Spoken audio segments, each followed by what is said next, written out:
should have faith, should have dared. I rule on earth. I will everywhere. Get us from the phone. Get us from the home.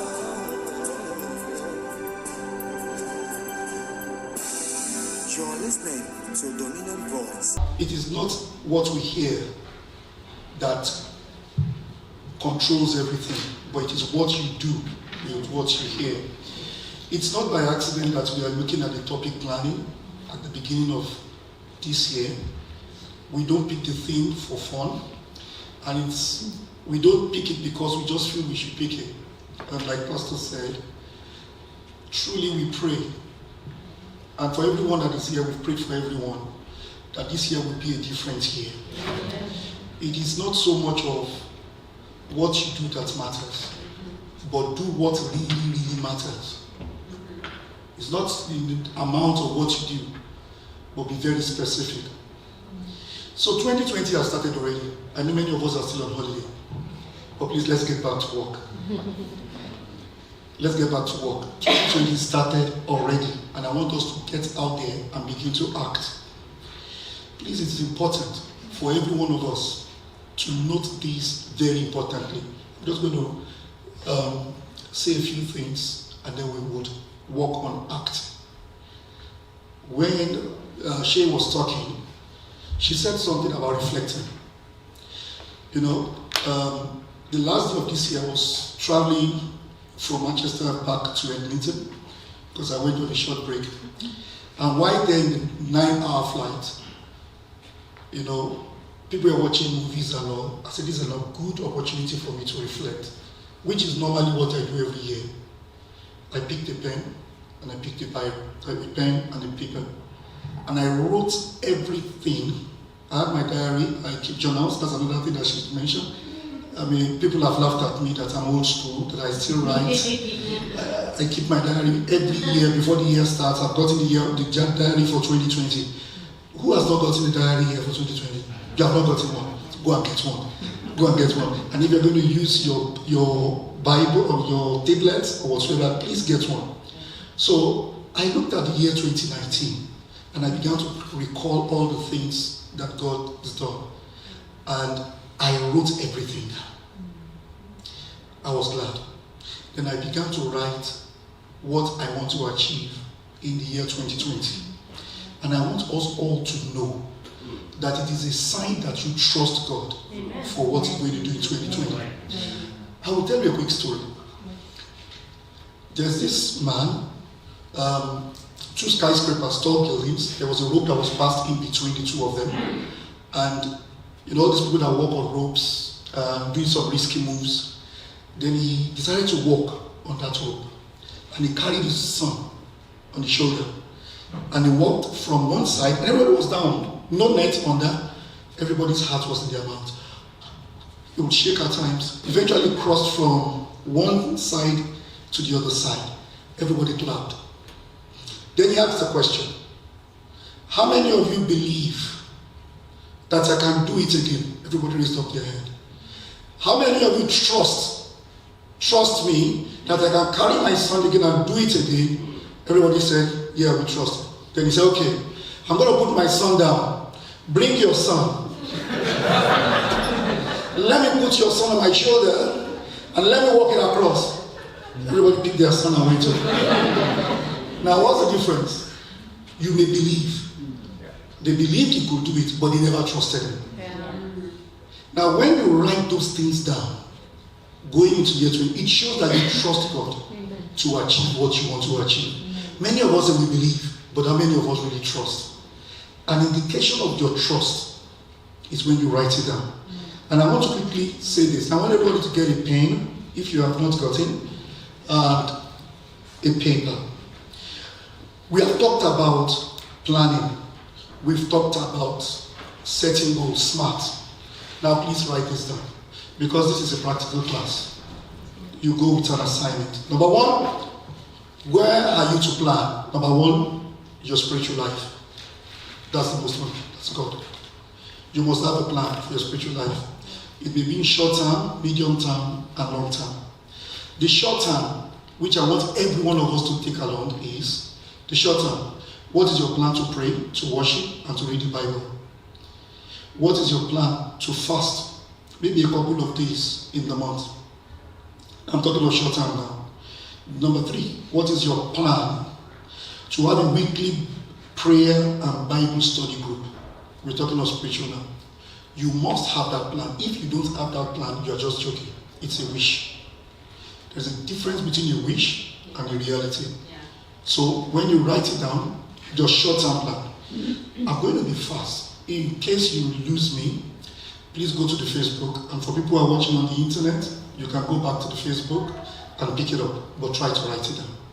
Then the medium term, mid-term, what is your plan to study the Bible cover to cover? If you're not studying the Bible from one page, from cover to cover, what is your plan to study the chapters? If you're not studying by chapters, what is your plan to study characters that are in the Bible? Every character in the Bible, there is none of them that is perfect. You can study Abraham. Abraham wasn't perfect, he's a father of faith, but he lied. Excuse me?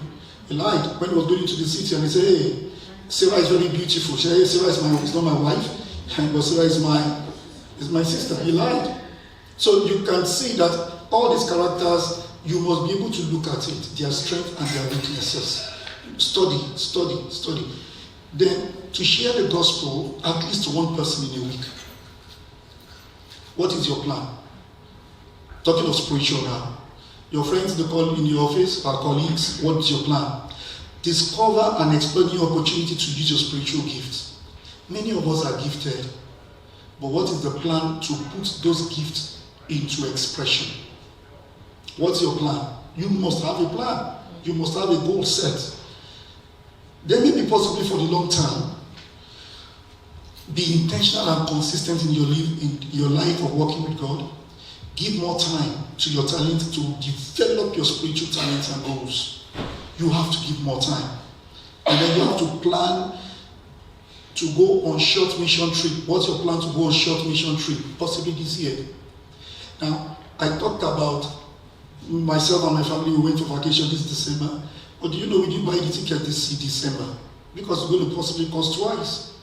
We bought the ticket way back in April. Why? Because we have a plan. It's not rocket science. It's cheaper. When you buy your ticket earlier, you have a plan to travel this year, possibly in October. Please go right now. Get your leave. Put in your leave paper in the office. Are you there? Buy your ticket now. Know that becomes crystal clear. You have a plan for that. So also in spiritual things, you have to have a plan. Now we are talking about practicality now. Are you with me? We've talked about the spirituality. Thank God for Pastor Ayo. He's a provincial pastor. He has many parishes on them. But it tells me that he doesn't plan. But you know one thing, I see plans all over him. But he just do it one way or the other, but he still gets the results. But it's the word that can tell more. Now, secondly, what do you have plans for emotional plans? Your emotions. Number 1, in short term, you have to make sure that this year, please cut off any relationship that does not add value to you. Friendship is by choice. It is not by company. Any relationship that is not adding value to you, check it. The number of people you call on your phone, check the hours you spend with them. Don't burn your emotion in 2019. Are you there? I'm sorry, 2020. Learn to say no. Stop trying to please or impress people. If you try to impress people, you will end up in the trash. There is a law, 80-20, I had some time ago. 80% of people may like you. 20% of people may not like you. And there is nothing you can do about the 20%. Give them coffee. They will say you did not put milk. Put the milk, they will tell you you put too much milk. Put sugar, they will say you want to give me diabetic. Don't put sugar, they say you hate me. Now, you have to know this year who is going along with you. Please don't try to impress people. Don't try to impress people. These are practical things that we have to take along. Then number 3, short term in your emotion, have an attitude, a mindset to drop bad habits. What we think of that are major in life, there are things that we just have to take a tweak in our life, just a little tweak. Possibly you sleep at 10 o'clock. You can make up your mind. You want to start going to bed or stop your day by 9 so that you can just have 20 minutes of reading. It could make you a lot of difference. Just a little tweak can change the whole turn of your life. Still on emotional, on medium term, take time out to relax, at least once a week. Take time to relax. God created everything in 6 days. He rested on the 7th day. Are you God? I mean, you are not stronger than God. If God said he rested, that doesn't mean that he does not have any other thing to do, but he left the remaining work of creation for you and I. He didn't create the chairs. He hid them in trees. But he said, you go ahead and do the rest.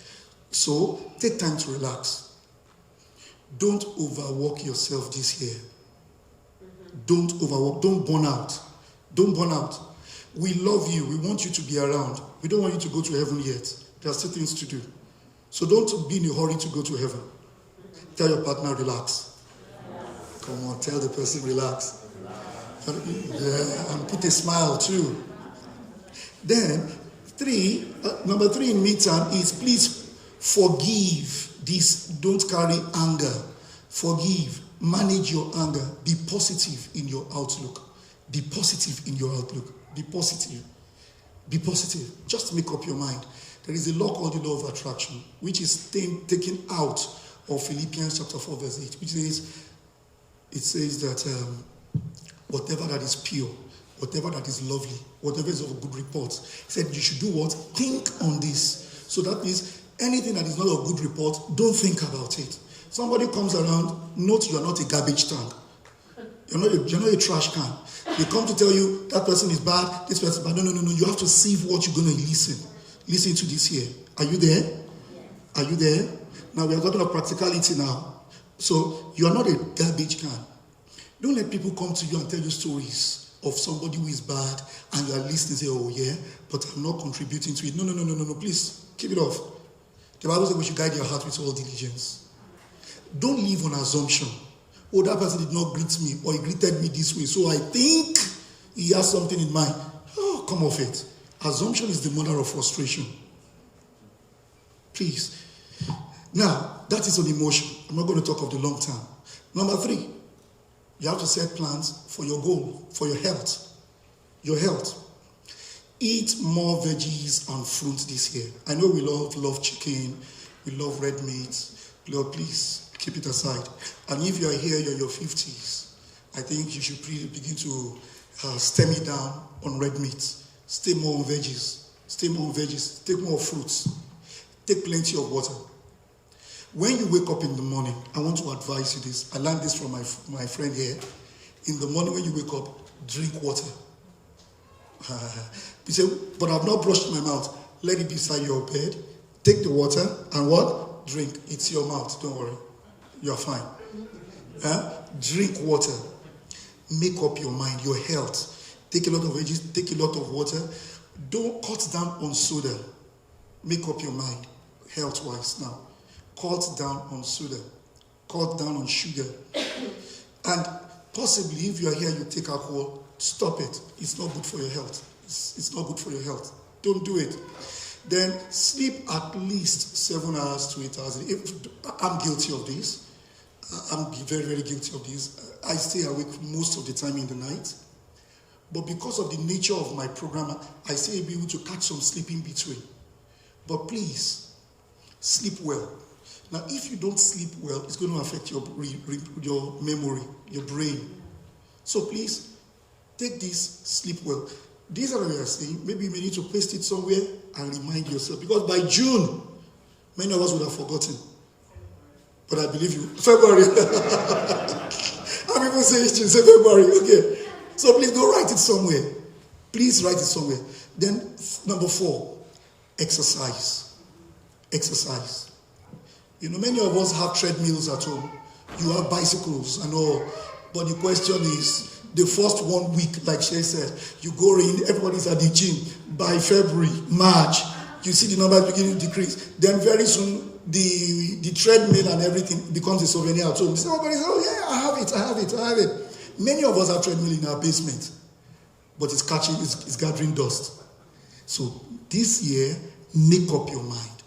Take care of your health. Do exercises. Then on short term, cut down and eliminate junks. You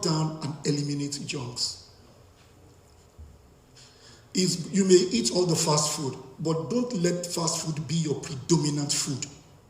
Please, cut it down. Then, many of us are guilty of this. Many of us live in Alberta. We all know that to go for a blood work or annual checkup is free. But how many people have gone for their checkup in the past 2 years? Let me see your hand up. 1, 2, 3, okay, barely 50%. There are a good number of us who have not gone for our checkup. It is free. You're not paying. Go for your checkup this year. Set your alarm clock by March 15 or by February 15 or whatever date. Set it. Just walk into the hospital. The reason why God gave us brain is for him to be able to rest. So let's use the brain. Let's use our brain. If we didn't need brain, God wouldn't need to put it in our skulls. Are you there? So please, if you have not gone for your blood work in the last 2-3 years, you've not gone for your medical checkup, as you are living here, set a time. I am going for my medical checkup in February, or I'm going for it in 31st. Ministers are very guilty of this. Like Pastor said, we faith it. And God will just look at you. What are you faithing? No. There's provision there. It's not going to cost you anything. Walk in there. Are you afraid that you may get the result? Don't be afraid. Are you there? So please go for your medical checkup. Go for your annual blood work. And then visit an optician, a dentist, or a gynecologist. Many of us, we have all these attached to our work free. We have insurance, but we don't use the insurance. It's a waste. It's a waste. Go for it. Don't say you are too busy. Go for it. Bankers are very guilty of this. Zora.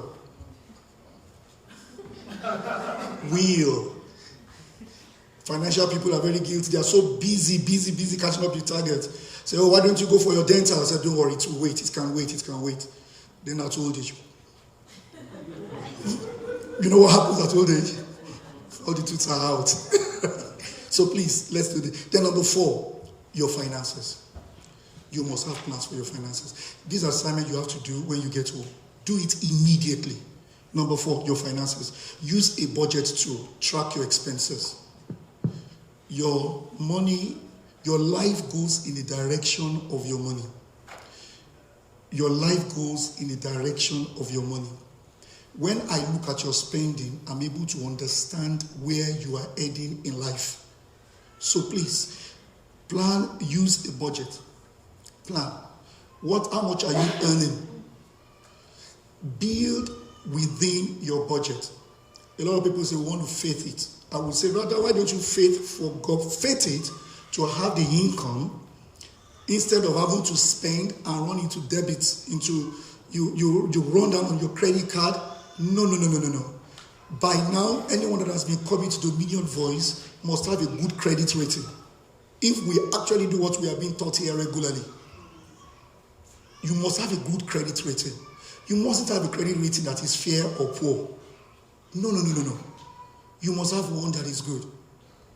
So, budget. Track your expenses. The devil is not stealing your money. You are the one spending it. You just don't know where it's going to.